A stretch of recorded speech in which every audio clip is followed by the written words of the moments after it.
G'day everyone, welcome back to my channel for more art shenanigans. I'm Shannon Lee and today we're working on first stage of my character design process on a human warlock character for Dungeons & Dragons who I call Lexi. Now first off, I'm sorry! I'm a huge trash human and didn't produce another video within 2 weeks like I said I would. Well, at first it was because I'm disorganised and the normal reasons that people are behind on things. You know, I had some technical difficulties, I lost some information, and then we had an apocalypse, so that kind of slowed up my progress just a bit. So in the first stage, the first thing I do when I want to design a character is I have to get out there the first thing that pops into my head. The first concept, the first idea, I just pour something out of my brain onto the paper, or in this case, the tablet. Knowing full well that this is going to be iterated upon, I'm going to do research that will inform the final design, and this is probably not what it's going to look like at all in the end. I just sort of have to go with whatever my brain is saying in the first instance.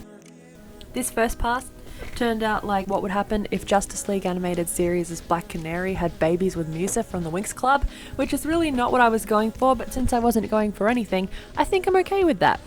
And we can hope for a bit less of a disconnected character in the next iteration.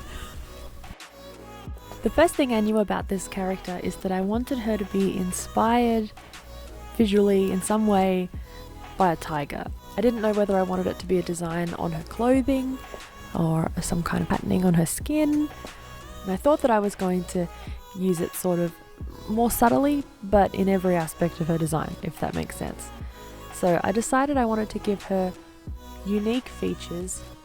Normally when women are depicted, just generally, we overemphasize the eyes, minimize the nose, plump up the lips, but I want this character to have low brows, like a tiger's, a long sloped nose, and thinner lips. An example of what I'm talking about what people are used to seeing, Elsa or Anna from Frozen. They of course have very minimized noses and basically all features but their eyes and their big long eyelashes. And don't get me wrong, I love Disney and I love their designs, but I wanted to try something different. I've seen artwork of Elsa with a more realistic nose and she looks hot, to be honest. Like, it's a good look, but for whatever reason. I also knew that was going to create challenges as I was trying to create an appealing feminine looking character, traditionally quote unquote feminine, whilst rejecting some of the tools that we know effectively communicate that, if that makes sense. She's still going to have fairly big eyes, otherwise I'm experimenting with how I can tweak her features and represent maybe some more realistic features, maybe just some different features from what we're used to seeing, and hopefully evoke a tiger, or some big cat. You know what, any cat. If it looks at all like a cat, great. Right now you're seeing me draw up a little proof of concept for myself. I was for some reason really committed to this idea that she should have long flowing low pigtails, which I think appealed to me because I could use the long hair to create dynamic poses. In a way I think that's lazy. Is that lazy? Anyway, you know, like Sailor Moon pigtails or something. I'm glad I tried it, but I hate it. I hate her hair. It didn't work for me. So I do like the slicked back look, and you'll see that come back in a different and I think better way in the next video. I do like that little tilt to the face that just happened, the little tip in the pose, the head little tips this way. I think that looks cute. I like it. That is a good thing. But I just sort of had to try out this idea I had in my head for how the pigtails would look, and I'm glad I tried it, but I'm not gonna go with it. Ew. I shouldn't poop on the idea. Really, that's what this stage is about. This whole part of the process is just getting ideas out, testing ideas.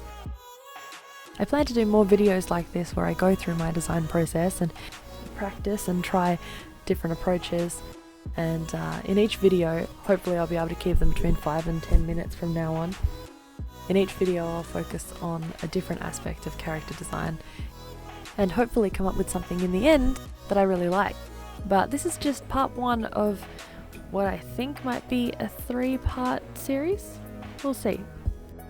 In this video I could have talked about any number of things that I dealt with in this picture, like the dreaded hand anatomy, but I decided to focus on the particular troubles I had with deciding what I was going to do with her facial features.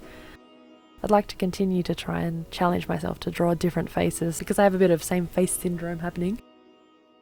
That'll be all just for today, but be sure to check in for part 2, which will hopefully arrive in less than several months' time. Thank you for any likes and subs, and for joining me for my art shenanigans. Art shenanigans. Why did I decide to do this?